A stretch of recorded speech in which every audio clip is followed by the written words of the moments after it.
우리 사람도 물건도 있어야 할 정해진 자리가 있습니다. 만약에 불이 났는데 소화기가 있어야 할 자리에 없습니다.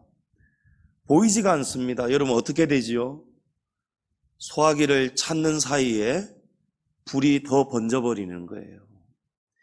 있어야 할 자리에 있으면은 즉시로 불을 소화할 수가 있는데 물건이 제자리에 없으면 여러 가지로 불편해지고 문제가 커져버리는 것입니다. 만약에 군대에 간 군복무를 하는 군인이 자기가 가고 싶은 곳 마음대로 다니면 어떻게 됩니까? 이걸 탈영이라고 하죠. 군인은 자기가 있어야 할 위치를 지켜야 됩니다. 위치에서 벗어나면은 문제가 심각해져 버리는 거예요. 자칫 잘못하면 인생이 엉망이 되어 버립니다. 우리 가정에도 자리가 있습니다. 부부가 만약에 서로의 자리를 지키지 못하고 가정을 벗어나서 가정이 아닌 곳으로 가고 또 엉뚱한 사람을 만나면 가정에 문제가 생기기 시작합니다. 고통이 커져버리는 거예요. 계속해서 위치를 돌아오지 않으면 어떻게 됩니까? 가정 깨어져 버리는 거예요. 자녀들에게까지 엄청난 고통이 가고 맙니다. 이처럼 사람도 사물도 있어야 되는 자리가 중요하다는 것을 우리가 인지할 수가 있습니다. 그렇다면 우리 성도들도 자리가 없겠습니까? 우리가 믿음 안에서 반드시 지켜야 할 자리가 정해져 있다라는 사실입니다. 여러분 그곳이 어디입니까? 우리 하나님의 품 안에 머물러야 됩니다. 하나님 품을 떠나면 문제가 생기기 시작하는 거예요. 하나님 품을 떠나니까 멀어지니까 인생에 문제가 찾아오기 시작합니다. 믿지 않는데요. 믿음을 저버렸고 믿음의 자리에서 떠나버렸기 때문에 문제가 찾아오는데 그 문제를 해결하려고 문제만 급급해하니 여러분 어떻게 문제가 해결이 될 수가 있겠습니까? 왜 문제가 생기는지를 알아야 문제가 해결이 되지 않겠습니까? 요셉은 문제가 생겼습니다. 형들에게 버림을 받고 애굽의 노예로 팔려갔습니다. 억울한 일을 당했습니다. 감옥살이를 했습니다. 요셉에게 문제가 있었습니다. 그러나 요셉은 하나님의 품 안에 있으니까 성경이 말씀하기를 요셉이 가는 곳마다 여호와께서 함께 하셨기 때문에 그가 형통하였더라라고 합니다. 여러분 하나님 품 안에 있는 것이 형통이에요. 문제가 없는 것이 형통이 아니고 하나님은 우리에게 필요한 문제를 주십니다. 욥을 사랑하시기 때문에 욥에게 문제를 주셨습니다. 그러나 이 문제는 저주가 아니고 복이 되는 문제였어요. 할렐루야. 여러분 우리에게 찾아오는 문제는 복이 되는 문제가 찾아와야 되는 거예요. 우리를 연단시켜서 믿음 자라게 하고 믿음의 열매를 맺게 하고 결국에는 정금이 되어서 하나님께 영광을 돌리는 그런 성도님들 되시기를 축복합니다.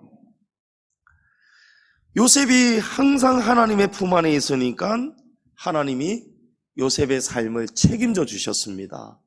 그 문제를 합력해서 하나님이 선을 이루어 주셨고 요셉이 애굽의 총리가 되게 하나님이 높여 주셨습니다. 우리가 떠나면 문제가 생기는 거예요. 그러나 하나님 품 안에 머물면은 하나님이 우리를 책임져 주신다. 자, 오늘 본문은 우리 사람이 하나님의 품을 벗어나면 어떤 문제가 찾아오게 되는지를 말씀하고 있습니다. 하나님은 아담과 하와에게 동산에 있는 각종 실과는 임의대로 마음대로 먹으라고 하셨습니다.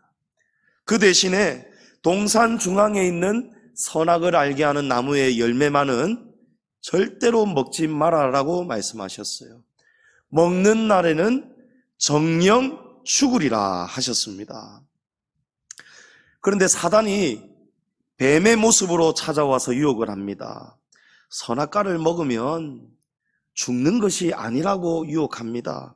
죽는 것이 아니고 너희의 눈이 밝아져서 너희가 하나님처럼 높아진다라고 했습니다. 여러분, 사단이 지금 무엇을 제안한 것입니까? 너희 그곳에 계속 머물 것이 아니고 더 높은 곳에 올라갈 수 있다라고 속삭이는 거예요.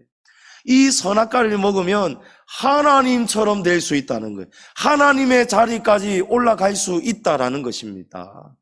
무엇을 제안받은 거예요? 피조물이 감히 피조물의 자리에서 벗어나서 창조주의 자리로 위치를 한번 옮겨보라라고 사단이 제안을 한 것입니다.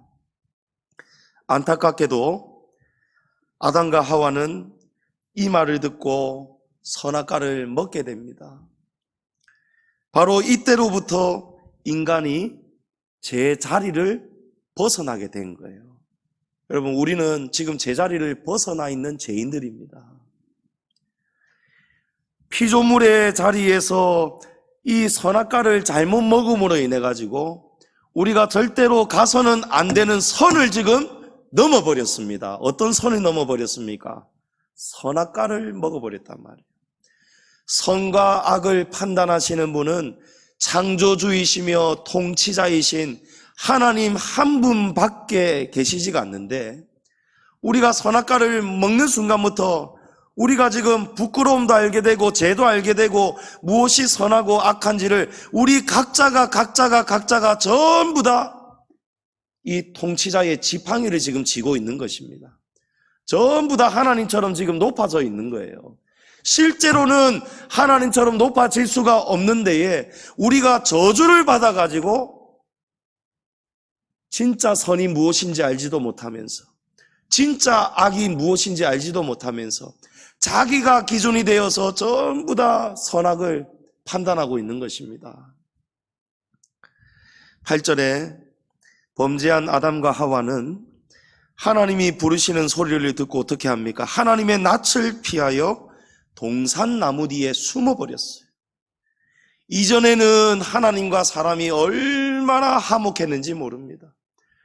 그런데 인간이 위치를 벗어나고 나니까요, 있어야 할 본연의 자리에서 벗어나고 나니까 그 순간에 바로 인간은 하나님에게서 숨어버리는 죄인이 된 것입니다. 사람이 죄를 지었기 때문에 하나님의 품 안에서 우리가 이탈을 한 것입니다. 그 결과로 우리에게 치명적인 세 가지의 변화가 생기는 거예요. 세 가지의 큰 문제가 생기는 것입니다. 먼저 첫 번째로, 지금까지 보장받았던 생명의 자리가 사망의 자리로 바뀌어버렸습니다. 이제 우리 인간이 생명을 가졌던, 생명을 보장받았던 우리가 이제는 죽게 된 것입니다. 하나님께서 분명히 이 선악을 알게 하는 나무의 열매를 먹는 날에는 반드시 죽는다라고 말씀하셨어요.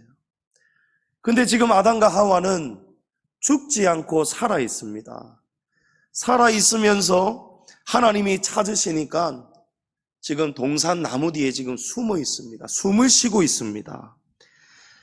왜 살아있느냐? 왜 하나님은 죽는다라고 말씀하셨는데 살아있느냐? 하나님께서 말씀하신 죽음의 의미가 다른 거예요. 죽음의 비밀을 우리가 알고 있어야 됩니다. 하나님은 생물학적인 사망을 말씀하신 것이 아니었어요. 하나님이 말씀하신 죽음은요, 둘째 사망을 말씀한 거예요. 여러분, 둘째 사망이 뭔지 아십니까? 둘째 사망은요, 하나님과 우리의 영혼이 분리가 된 상태가 둘째 사망입니다. 우리 인간은 육체가 있고 영혼이 있습니다. 여러분 알고 계시죠?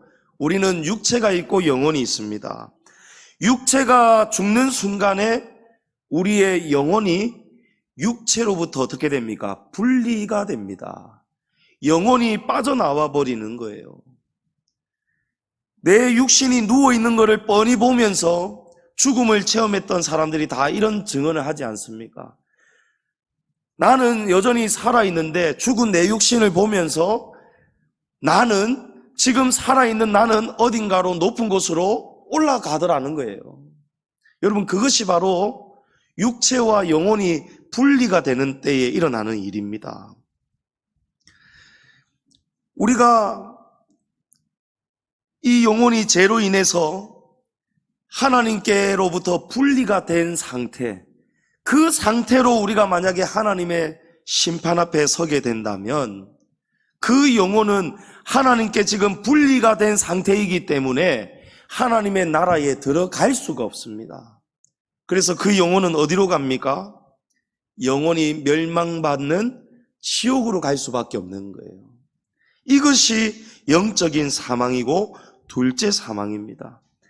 히브리서 9장 27절에 한 번 죽는 것은 사람에게 정해진 것이요 그 후에는 심판이 있습니다. 우리가 무엇을 심판을 받느냐? 우리의 영혼이 하나님 앞에 서게 되는 우리의 영혼이 하나님께 다시 접붙여져서 회복이 되어 있느냐? 아니면 여전히 선악과를 범해서 분리가 된 상태로 여전히 우리가 하나님과 분리가 된 상태로 있느냐? 이것을 우리가 심판을 받게 되는 것입니다. 하나님 품 안에 있는 성도는 하나님과 천국으로부터 영원한 영생의 기쁨을 누리게 되는 것이고, 그러나 하나님의 품에서 벗어나 있는 영혼은 하나님의 나라에서 영원히 분리가 되는 것입니다. 이것이 바로 심판입니다. 계시록 20장 13절 이하에 각 사람이 자기의 행위대로 심판을 받고 사망과 음부도 불못에 던져지니 이것은 둘째 사망 곧 불못이라. 여러분, 각 사람이 자기 행위 때문에 심판을 받게 됩니다. 우리가 여기서 하나님을 잘 믿고 다시 품 안에 들어오면은 그 행위로 우리는 구원을 받는 것이고, 우리가 하나님의 품을 거부하고 벗어나 있다면 둘째 사망, 영원한 불못에 떨어진다는 말씀입니다. 성도님 여러분, 육체의 사망 이후에 또 한 번의 둘째 사망이 있음을 기억하시기 바랍니다. 하나님을 벗어나고 분리된 인간은 지옥의 불못에서 영원히 불타는 고통을 당해야 되는 거예요. 만약에 우리가 사랑하는 가족이 하나님 품 안에 지금 돌아오지 않고 있습니다. 그러다가 죽습니다. 어떻게 됩니까? 여러분, 지옥 가는 거예요. 영원히 불타는 불못에 던져지는 것입니다. 우리 사랑하는 가족이 하나님의 품으로 속히 돌아와서 영생의 복을 누리는 이런 구원의 역사가 속히 일어나기를 축원합니다. 우리가 선악과를 먹었기 때문에 사망의 자리에서 이제는 사망의 자리로, 생명의 자리에서 사망의 자리로 우리가 바뀌게 되었습니다. 자, 두 번째는 축복의 자리가 저주의 자리로 바뀌어버립니다. 복을 상실해버립니다. 아담과 하와가 거주하던 에덴 동산, 여러분, 에덴의 뜻은요, 기쁨입니다. 기쁨의 동산이에요. 본래 우리 사람은 날마다 기뻐할 일밖에 없었어요. 먹고 사는 걱정이 아무것도 없습니다. 하나님이 은혜 베풀어 주시고요, 알맞은 기온을 주시고요, 먹을 것 마실 것, 하나님이 모든 의식주를 하나님이 보장해 주셨습니다. 그런데 선악과를 먹는 순간부터 하나님의 품 안에서 자리를 벗어났다고 말씀드렸죠. 그 순간부터 인간에게는 고통과 저주가 찾아옵니다. 먼저 3장 16절에 하나님께서 하와에게 어떤 저주를 내리십니까? 내가 내게 임신하는 고통을 더하리라. 임신하는 고통을 크게 더하리니. 여러분, 크게 더한다라고 했어요. 여러분, 생명은 복입니다. 여자가 남자와 같이 결혼을 해서 생명을 잉태해서 생명을 출산하는 것, 이것이 복입니다. 그런데 하나님께서 이 하와에게 하나님의 품 안에서 벗어나 있기 때문에 임신하는 고통을 크게 하신다라고 한 거예요. 여러분, 이것이 중요합니다. 하나님의 품 안에 있으면은 하나님이 은혜 가운데에서 모든 생명의 과정을 하나님께서 인도하여 주십니다. 모든 것을 합력해서 하나님이 결국에는 선한 길로 인도하여 주십니다. 그러나 하나님의 품을 떠나 있는 상태에서 생명을 잉태하고 출산을 할 때에는 어떻게 된다고 했습니까? 하나님이 해산하는, 임신하는 과정도 그렇고 임신하는 고통을 크게 더하신다라는 거예요. 또 내가 수고하고 자식을 낳을 것이며 자식을 낳는 일이 쉽지가 않다는 거예요. 그 과정이. 그리고 너는 남편을 원하고 남편은 너를 다스리게 될 것이다. 자, 이것이 저주라고 말씀하셨습니다. 우리 아내들이, 여성들이 남편이 마음대로 잘 됩니까? 안 됩니까? 잘 안 됩니다. 남편이 좀 내 말을 좀 들어주었으면 좋겠는데, 내가 원하는 대로, 내 시키는 대로 좀 말을 들어주었으면 좋겠는데, 남편들이 어떤 때는 말을 잘 들어주다가도 어떤 때는 아내의 마음을 엄청 아프게 만들지요. 복장을 뒤집어 버리지요. 집안을 몰락시켜 버리지요. 남편이 아니고 왼수라고 하지요. 설천지 왼수라고 합니다. 원수가 되는 거예요. 여러분, 그런 일이 왜 일어나는지 아십니까? 너는 남편을 원하는데, 남편이 좀 아내의 말을 들어주기를 원하는데, 남편은 아내가 원하는 대로 해주지 못하고 아내를 도리어 다스려버리게 된다는 거예요. 이것이 저주라는 것입니다. 여러분, 가정에 왜 평화가 어려운지 아십니까? 하나님께서 남자의 DNA를 이 아담과 하와 이후로 출생되는 모든 인류들, 생명들, 여러분, 그 인류들 가운데 남자들은 전부 다 이런 DNA 안에서 태어나 버렸다는 거예요. 남자는 여자를 다스리려고 하는 DNA를 가지고 태어나는 거예요. 이게 저주입니다. 본래는 서로 사랑하고 존중하고 화목하고 배려하고 이렇게 살았던 아담과 하와였는데, 선악과를 먹었기 때문에 그 죄 때문에 복을 상실해버리고 저주를 받게 되었다는 거예요. 어떤 저주를 받습니까? 하나님의 품 안에 머물지 않은 상태로 여전히 살아가게 된다면 아이를 낳는 고통도 크게 하나님께서 더하시고, 자식을 낳을 때도 엄청난 수고를 해야 되고, 남편이 좀 내 말을 좀 잘 들어주었으면 좋겠는데 남편은 오히려 아내를 다스려 버린다는 거예요. 아내의 말을 들어주는 것이 아니고 아내에게, 남편에게 복종하라는 거예요. 남편의 말을 들으라는 거예요. 여러분, 이건 사실은 둘 다에게 저주가 되는 것입니다. 남편에게도 저주가 되고 아내에게도 저주가 되는 거예요. 전부 다 무엇을 원합니까? 내 뜻대로 좀 해달라는 거예요, 상대방에게. 여러분, 그것이 바로 선악과입니다. 내가 보기에는 이것이 더 좋다. 아니다, 내가 보기에는 이것이 더 좋다. 남편은 이것을 주장하고 아내는 저것을 주장하고, 이러니까 가정의 평화가 바람 잘 날이 없는 거예요. 여러분, 부부간에 불화할 때, 갈등이 일어날 때, 이럴 수밖에 없구나. 이것이 바로 인류가 죄를 범한 그 타락의 결과구나. 저주구나. 여러분, 다른 집은 잘 사는데 여러분, 그렇지가 않습니다. 집집마다 이런 부분은 조금 우리 집보다 나을지 몰라도 결국에는 인간관계 속에서 전부 다 저주가 지금 얽혀 있습니다. 여러분, 국어 사전적인 의미가 갈등의 뜻이요, 칡뿌리가 막 뒤엉켜 있는 상태가 그게 갈등이에요. 그 갈등이 왜 생겼느냐? 왜 사람이 사람의 뜻대로 원하는 대로 되지가 않느냐? 내 자식이 왜 내 마음대로 되지가 않느냐? 인간관계가 왜 이렇게 어렵느냐? 여러분, 전부 다 우리가 선악과의 저주 아래 놓였기 때문에 그렇습니다. 하나님이 그 저주를 우리에게 내리신 거예요. 또 남자에게는 어떤 저주가 내립니까? 3장 17절에 내가 내 아내의 말을 듣고 내가 내게 먹지 말라 한 나무의 열매를 먹었은즉 땅은 너로 말미암아 저주를 받고 너는 평생에 수고하여야 그 소산을 먹으리라. 하나님께서 범죄하기 이전에는 필요한 것을 원하는 만큼 거둘 수 있었습니다. 여러분, 선악과 먹기 전에도 노동이 있었습니다.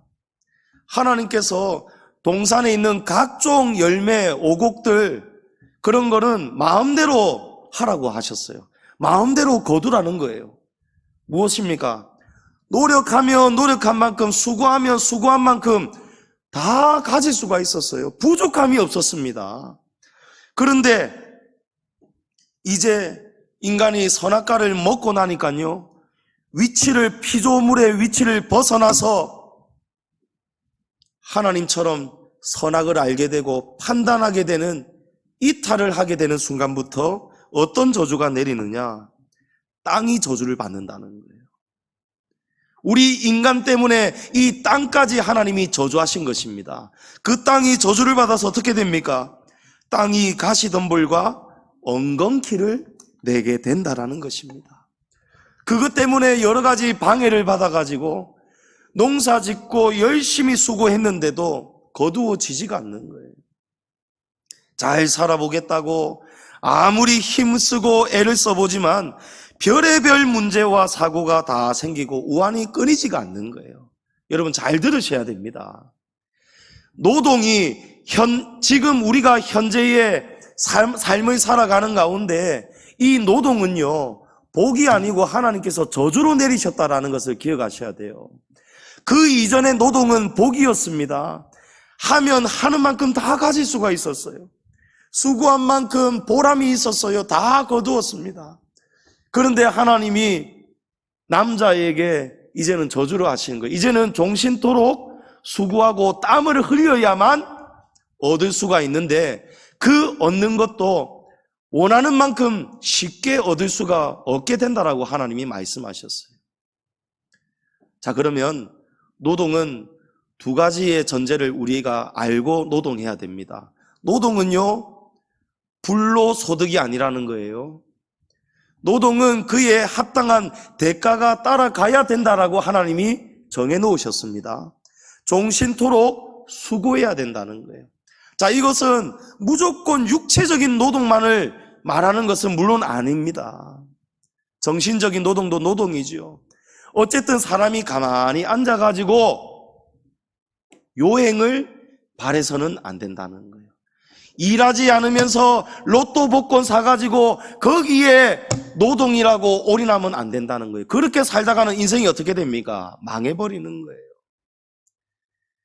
자기가 정당하게 노력하지 않고, 여러분, 투자하는 그런 투자들은요, 하나님이 복을 주시지 않습니다. 그런 투자하는 크리스천들 많이 있습니다. 제 친구들도, 믿지 않는 제 친구들도 많이 하고 있고요. 재미를 좀 보는가 싶더니 지금 완전히 폭삭망했어요. 1억을 투자해가지고 5억, 6억까지 되었었답니다. 그것을 보여주는 거 있죠. 제가 보고 시험 들락 하더라고요. 이야, 어떻게 이 1년도 안 돼가지고 어떻게 돈을 이렇게 버나. 그 친구는 컴퓨터를 막 50대를 사다 가지고 코인을 막 채굴을 합니다. 채굴을 해가지고 이거를 직접 하니까 이 코인을 사는 사람보다도 훨씬 더 많은 이득을 챙기더라고요. 그랬는데 여러분, 이게 갑자기 가상화폐, 코인 뭐 이런 것들이 막 요지부동 막 움직이니까요, 떨어지니까 한없이 떨어지더만요. 지금은 1억의 반도 안 남았다고 지금 주저앉아 있어요. 여러분, 그것은 하나님이 정해놓으신 노동이 아닙니다. 우리 성도님들도 잘 들으셔야 돼요. 그런 곳에 일하지 않고 그냥 돈 넣고 돈 먹기, 이런 노동을 바란다면 그것은 땅의 투자에도, 땅의 노동에도 하나님이 쉽지 않게 될 거라고 저주를 정해 놓으셨는데, 그렇게 쉽게 돈을 벌게 된다면은 그거는 하나님이 복을 주실 수가 없다라는 거예요. 이거는 성경이 정해 놓으신 진리입니다. 우리가 하나님의 품을 떠나 있는 것이 바로 그런 것이에요.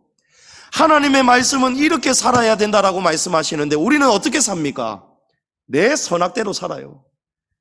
나는 이것이 좋거든요. 남들이 돈이 된다니까 막 뛰어드는 거예요. 그래서 나도 뛰어들고 남도 끌어당기고 그러면서 남도 같이 지금 주저앉고 있는 거예요. 여러분, 더 늦기 전에 이 진리의 말씀을 겸손하게 들으셔야 됩니다. 주식은 다른 개념이죠. 주식도 불로소득을 바라는 주식 투자자들이 있고요, 정말 정당하게 그 회사가 잘 되기를 바라는 마음으로 같이 넣어가지고, 그 회사는 자기 힘으로 클 수가 없잖아요. 좀 도와주십시오. 그래서 주식 투자자를 모으는 거잖아요. 우리 회사를 좀 도와주시면은, 믿고 투자해 주시면은 우리가 열심히 노동해가지고 이 보람된 수익을 우리 투자자들에게 함께 이 보람을 나누겠습니다. 여러분, 이것이 사실은 주식의 정신이잖아요. 근데 요즘은 주식이 어떻게 됐습니까? 회사를 보고 들어가는 게 아니에요. 회사의 성공, 나와 상관이 없어. 나는 돈입니다, 돈. 삼성에 넣었다가 이게 돈이 안 된다 싶으면은 그냥 확 빼버리잖아요. 그래가지고 이름도 모르고, 그런데도 돈이 된다 싶으면은 그쪽으로 가버리잖아요. 여러분, 이거는 회사와 정당한 이런 관계가 형성이 없는 거예요. 지금까지 잘 믿어줬다가도 주식 가치 떨어지면 과감하게 그냥 되돌아서는 거. 여러분, 이건 하나님의 성도들의 마음 바탕이 아닙니다. 문제가 계속해서 생길 수밖에 없어요. 왜냐하면 하나님이 이 저주를 이렇게 정해 놓으셨는데도 우리가 이 저주를 모르고 살아가는 거예요. 성도님 여러분, 문제를 보시면 안 되는 거예요. 아, 왜 이렇게 나는 좀 될만하면 안 될까? 성공하고 싶은데 왜 안 될까? 그런데 어떤 경우에는 잠깐 또 풀리는 때가 있어요. 여러분, 하지만 속는 것입니다. 어느 순간 문제는 계속해서 찾아옵니다. 사사시대에 베들레헴에 큰 흉년이 들었어요. 엘리멜렉과 나오미 부부가 먹고 살려고 잘 살아보겠다고 베들레헴을 떠나서 모압 땅으로 이주해 갔습니다. 베들레헴은 어떤 땅입니까? 하나님의 품 안입니다. 하나님의 백성들이 사는 땅이 베들레헴이에요. 모압 땅은 어떤 땅입니까? 가증한 우상을 섬기는, 하나님이 보시기에 가증하다고 여기는 민족이 모압 민족입니다. 성도가 가서는 안 되는 위치로 또 가버리는 거예요. 잘 살겠다고 갔는데 그곳에 가자마자 어떤 일이 벌어졌습니까? 남편 엘리멜렉이 갑자기 죽고 맙니다. 그리고 10년 뒤에 유일한 두 아들 말론과 기련도 죽고 마는 거예요. 여러분, 3부자가 다 죽고 말았어요. 이거 저주 아니겠습니까? 저주입니다. 저주받은 거예요. 하나님은 계속해서 나오미에게 말씀하셨고 부르고 계셨는데, 나오미는 남편이 죽었을 때에 깨닫고 돌아왔어야 되는데, 문제를 깨닫고 돌아왔어야 되는데, 그 문제를 문제라고 여기지를 못했던 것입니다. 여러분, 점점 더 가면 갈수록 문제는 깊어지고 심각해져 가고 아무것도 남는 게 없어요. 가정의 기업이 완전히 무너진 것입니다. 그런데 나오미가 남편 잃고 두 아들을 잃었는데 뒤늦게라도 깨닫고 소문을 듣는 거예요. 복음을 듣는 것이죠. 베들레헴 땅에 떠나올 때는 큰 흉년이 실어서 떠나왔는데, 베들레헴 땅에 하나님이 다시 은혜를 베푸셔서 먹을 양식이 있다는 소식을 듣고는 베들레헴으로 10년 만에 돌아갑니다. 10년 만에 늦었지만 돌아오고 나서는 어떻게 됩니까? 하나님이 그때부터 무너진 기업을 다시 복권해 주시기 시작하는 거예요. 할렐루야. 하나님이 며느리 룻을 통해서 보아스와의 만남을 통해서 이 두 사람의 결혼을 통해서 나오미의 말년에 복을 내려주시는 거예요. 이제 나오미의 말년에는 먹고 살 걱정이 없도록 하나님이 책임져 주시는 것입니다. 여러분, 그러므로 위치가 중요하다는 거예요. 오늘 하나님이 물으시잖아요, 아담에게. 아담아, 내가 지금 어디 있느냐? 엘리멜렉과 나오미가 하나님의 품을 떠나서 모압 땅으로 갔을 때에는 여러분, 문제가 막 생기기 시작하는 거예요. 집안에 저주가 집중적으로 내리기 시작하는 거예요. 원인도 모르고 남편이 죽고 두 아들이 장가를 갔는데 10년 만에 말론도 죽고 기련도 죽고 다 잃어버렸어요. 여러분, 이 시대에 기업을 물은다는 의미 아시죠? 집안에 남자가 없으면은 재산을 받을 수가 없습니다. 이어받을 수가 없습니다. 기업을 다 잃어버리는 거예요. 그런데 나오미가 회개하고 깨닫고 다시 하나님의 품으로 베들레헴으로 돌아오고 나니까 그때부터 하나님이 보아스를 통해서 들에 나는 양식 먹을 것을 공급하시고 하나님이 지혜를 주셔서 룻과 보아스의 만남을 주선해 주시고 결혼하게 하셔서 이 두 사람의 만남을 통해서 어떤 일까지 벌어집니까? 보아스가 오벳을 낳고 오벳은 이새를 낳고 이새는 다윗을 낳잖아요. 여러분, 다윗이 누굽니까? 우리 예수 그리스도의 조상입니다. 예수님이 다윗의 자손으로 오는 거예요. 이 가정이, 나오미의 가정이 하나님의 품을 떠났다가 하나님의 품으로 돌아오고 나니까 하나님께서 우리 인류를 구원할 메시아가 오실 길을 하나님이 열어주시잖아요. 여러분, 돌아오면 복이 되는 거예요. 하나님의 말씀으로 돌아오면 복이 되는 거예요. 여러분, 저는 말씀을 전할 때마다 막 애가 쓰이고 마음이 안타깝고 부모의 심정이, 우리 성도님들 자녀들 가서는 안 되는 길을 갈 때에 막 애가 타잖아요. 부모는 교훈을 하는데 부모는 경험을 해봤기 때문에, 부모는 알고 있기 때문에 자녀들에게 이렇게 살면 안 된다 자꾸 권면을 하는데 자녀가 듣지도 않아요. 들은 척도 안 해요. 나중에는 잔소리하지 말라고 대듭니다. 그런 모습 볼 때에 부모의 심정 막 아프잖아요. 뻔히 보이는데 저렇게 살면 안 되는데, 저러니까 지금 손해를 보고 되는데, 저러니까 지금 흥하지 못하고 가정도 삶도 지금 이게 복이 되지 못하는데 지금 점점 기울어져 가고 있는데, 이게 목사의 눈에는 보인단 말입니다.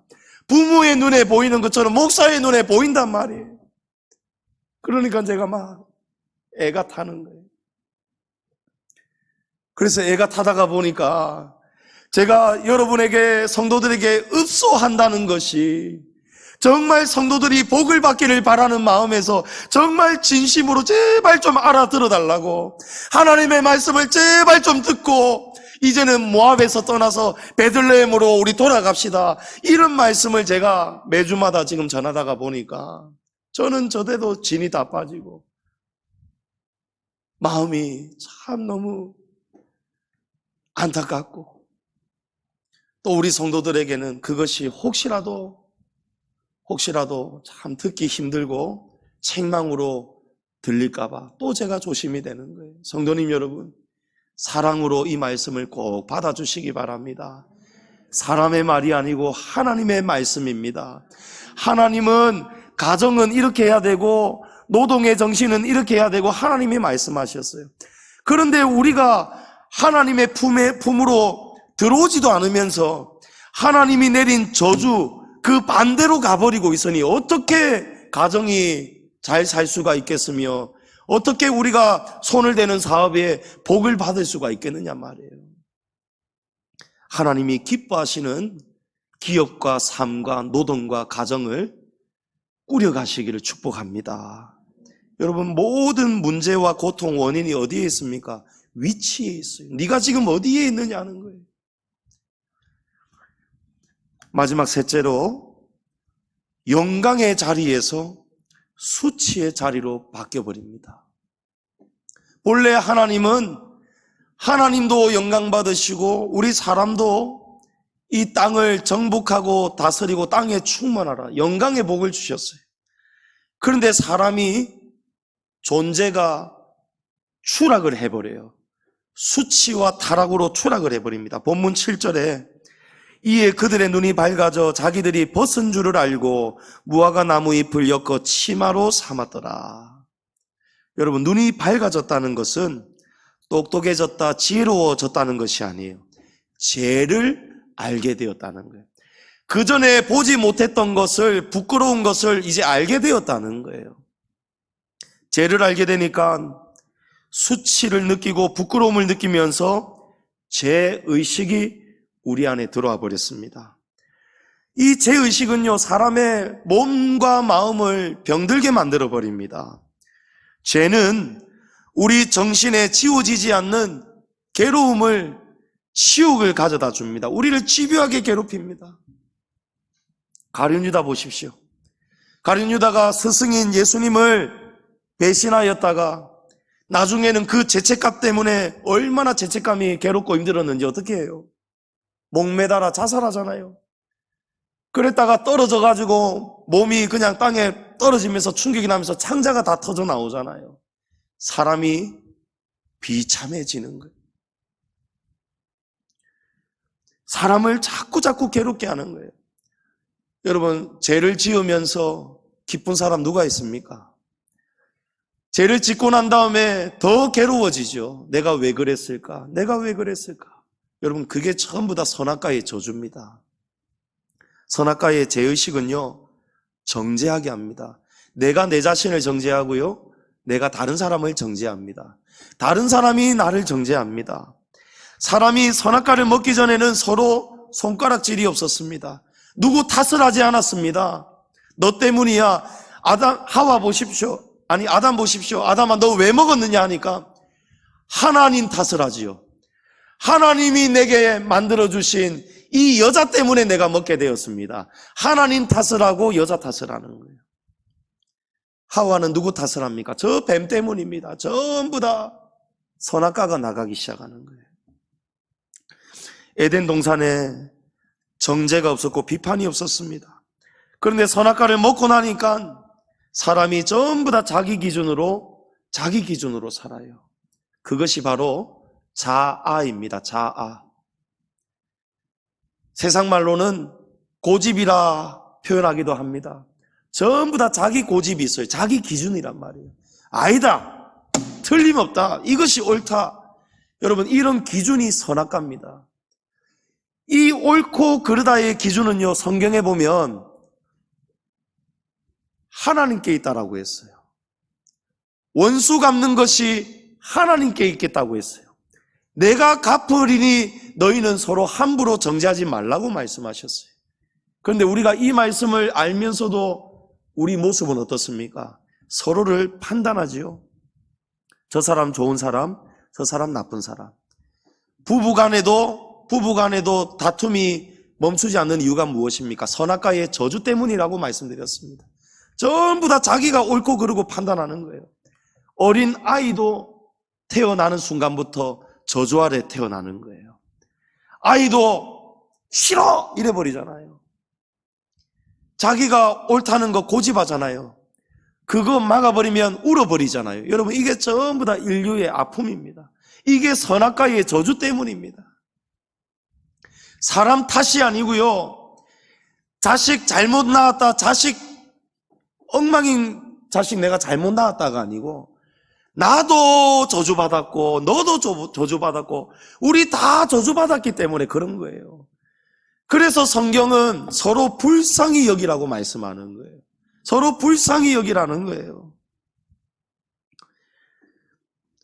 대인관계 속에, 가정생활 속에 바람잘 날이 없어요. 여러분, 이것이 바로 영광의 자리에서 수치의 자리로 떨어진 결과입니다. 죄 때문에 죄의식을 가지고 서로 자기가 아프든지 남을 아프게 하든지 이렇게 살아가게 된 거예요.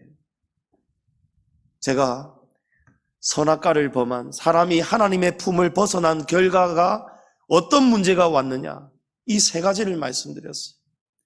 그러면 우리는 이 저주에서 벗어날 방법이 없을까요? 여러분, 있습니다. 하나님은 우리를 이처럼 사랑하신다라고 말씀하셨어요. 이처럼이 어느 만큼입니까?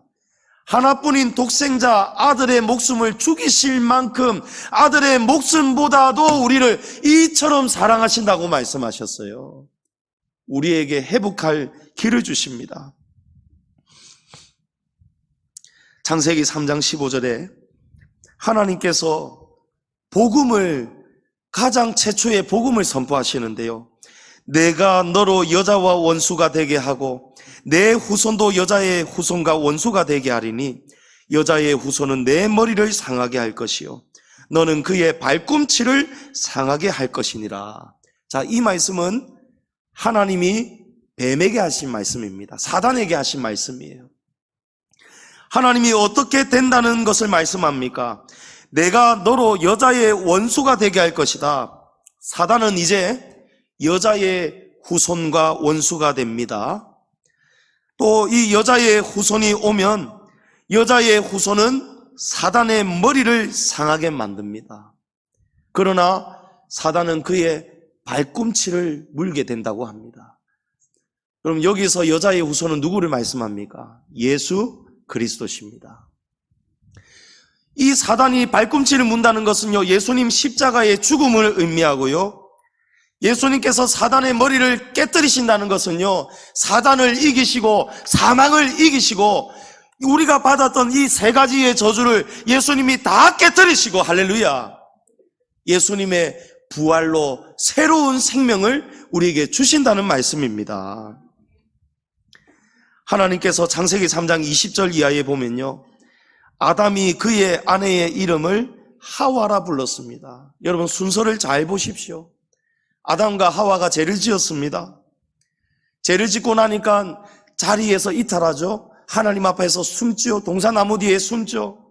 그럴 때에 하나님이 찾아오시고 이제 생명에서 사망으로, 또 여자의 저주, 남자의 저주, 하나님께서 노동의 저주를 주셨고요, 이 죄의식의 저주를 주셨는데 하나님께서 이 저주를 끝으로 마치시는 것이 아니고 3장 15절의 말씀을 통해서 복음을 주셨어요. 이것을 원시복음이라고 합니다.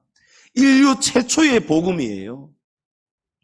하나님이, 우리가 인간이 타락하자마자 예수 그리스도를 보내셔서 구원하실 것을 말씀하신 것입니다. 얼마나 감사한 말씀입니까?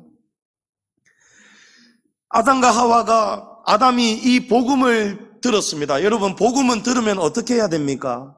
믿어야 열매가 나타나죠. 영접하는 자, 곧 그 이름을 믿는 자들에게 하나님의 자녀가 되는 권세를 주십니다. 복음을 들었으면 영접해야 되는 거예요. 자, 아담이 이 3장 15절의 복음을 듣고 나서 그 다음으로 한 일이 무엇입니까?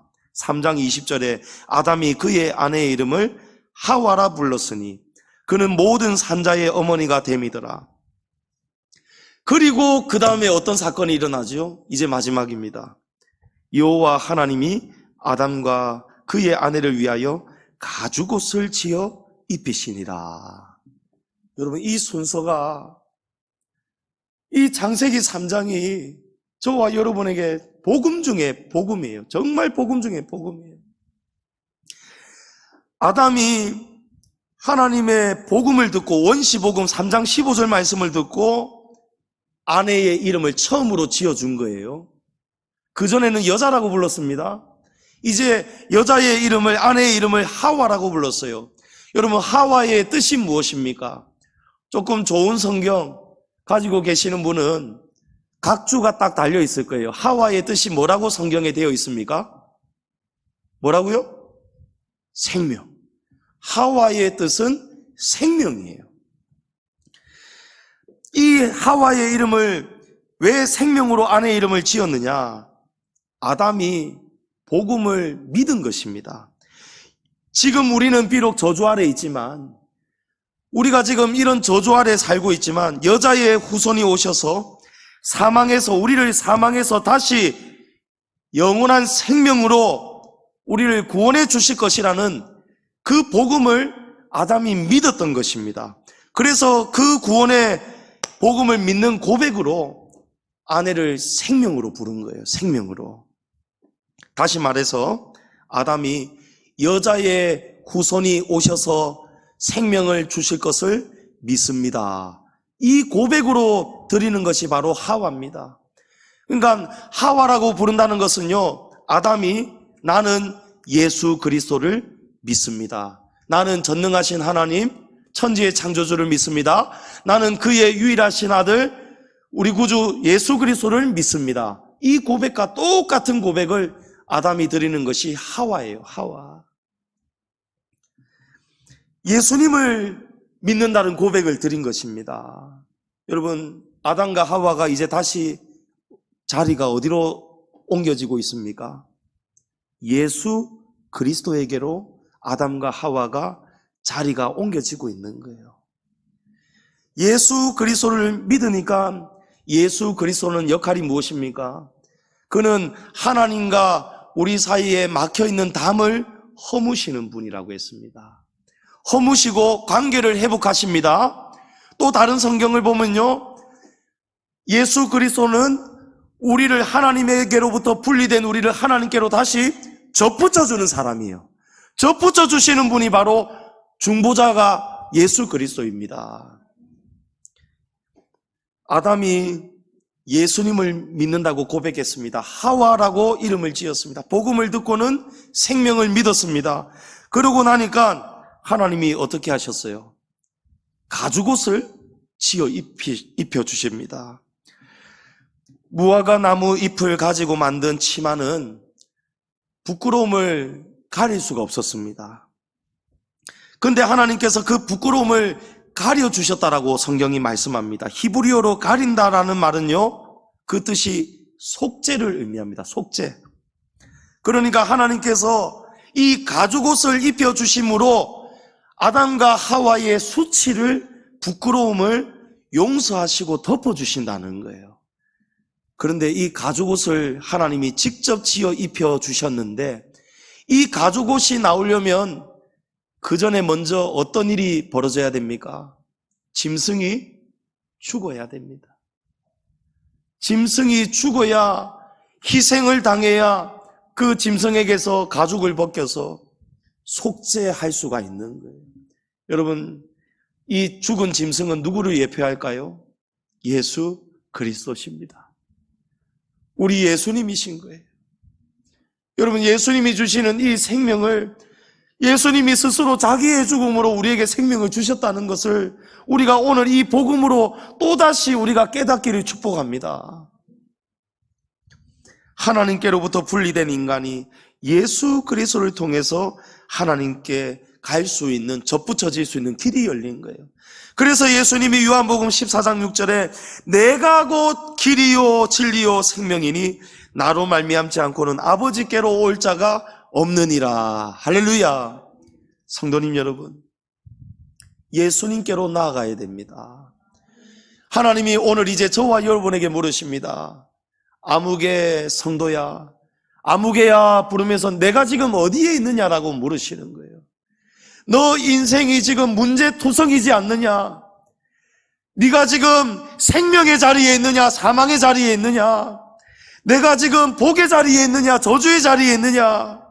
내가 지금 영광의 자리에 있느냐, 아니면 수치의 자리에 있느냐? 여러분, 하나님은 우리에게 복음을 알려주셨습니다. 예수님께 우리가 잘 붙어 있으면, 예수님을 영접하고 예수님의 말씀대로 이제 우리가 십자가의 길로 나아가면은, 진리의 말씀으로 살아가면은 예수님을 통해서 우리가 하나님께 분리된 인간이 다시 접붙여져서 하나가 될 수가 있습니다. 믿으십니까?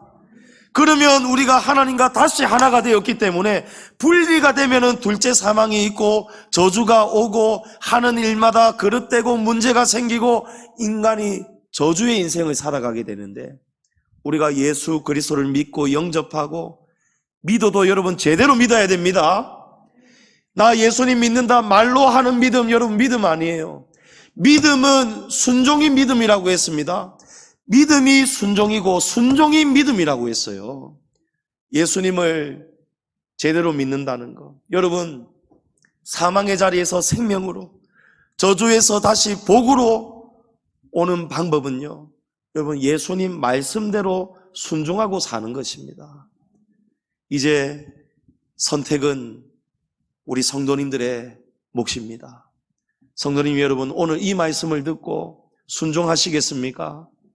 내가 지금 어느 자리에 서 있는지 우리 자신은 다 알고 있어요.